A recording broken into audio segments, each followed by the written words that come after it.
Bonjour, je suis Estelle Serigba à l'état civil, fondatrice et créatrice de la marque de parfum Estelle Cannes Paris. Je vous invite à suivre mon interview sur Actu People, mon parcours, ma passion et comment j'ai fait pour arriver jusqu'à là. Merci, à bientôt. C'est tout simple, c'est un vécu. Parce que quand tu sais d'où tu viens, derrière moi j'ai laissé l'amour de ma vie qui est ma grand-mère et mon grand-père. Et quand je suis arrivée, le premier jour, quand ils m'ont appelé, ils m'ont dit « on compte sur toi, en guéret ». Parce que moi, j'arrive encore à parler guéret. Ils m'ont dit qu'on compte sur toi, que tu es notre Dieu. Donc, étant ce petit Dieu, je m'empêchais de faire beaucoup de bêtises, au fait. Je me dis, je dois réussir pour ma grand-mère et pour mon grand-père. Du coup, j'ai choisi mon chemin très très tôt. Les personnes qui me connaissent, les personnes qui m'ont vu étant jeune peuvent en témoigner. Je suis très différente de beaucoup de gens. Voilà, donc au lieu d'aller me balader peut-être à Châtelet ou aller suivre les amis pour aller faire les bagarres entre collèges, entre lycées et tout ça, moi je partais sur les Champs-Élysées. Je partais sur les Champs-Élysées, je me baladais, je regardais les grands magasins, je regardais les touristes, je regardais la vie, je regardais. Voilà, j'ai une mamie qui me disait toujours, quand tu arrives sur un arbre, mange le fruit de l'arbre. Ne quitte pas l'avocatier pour aller manger la mangue. Donc moi, pour moi, la réussite se trouvait chez l'homme blanc. Voilà, et pour moi, la réussite, c'est les Champs-Élysées. À l'époque, je me disais, c'est la plus belle ville de Paris, tout se passe là-bas, c'est là-bas tous les stars passent. Comme si tu veux voir Michael Jackson, va sur les champs. À l'époque, moi, j'aimais bien Jennifer Lopez, j'aimais bien Ja Rule. Tous mes artistes que moi j'aimais passent là-bas. Donc, qu'est-ce que je vais aller faire à Châtelet ou bien faire les bagarres en troupe?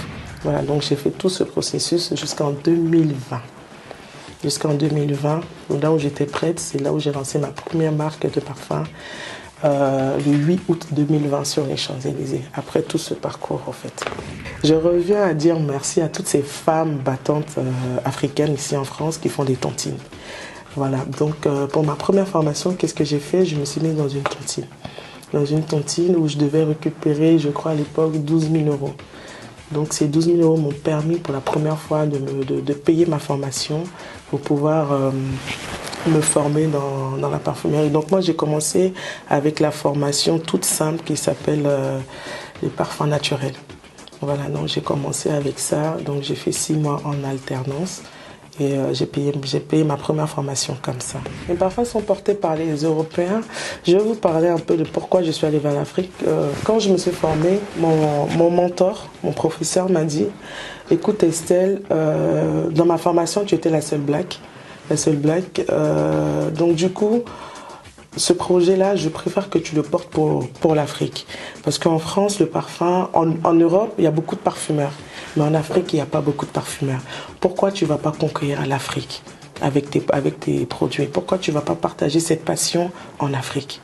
Voilà, parce qu'il y a beaucoup de revendeurs, il y a beaucoup de faux produits là-bas. Pourquoi tu ne vas pas t'installer et conquérir ce marché ivoirien ou africain? Voilà, donc j'essaie toujours de rechercher les produits qui peuvent coller avec la chaleur.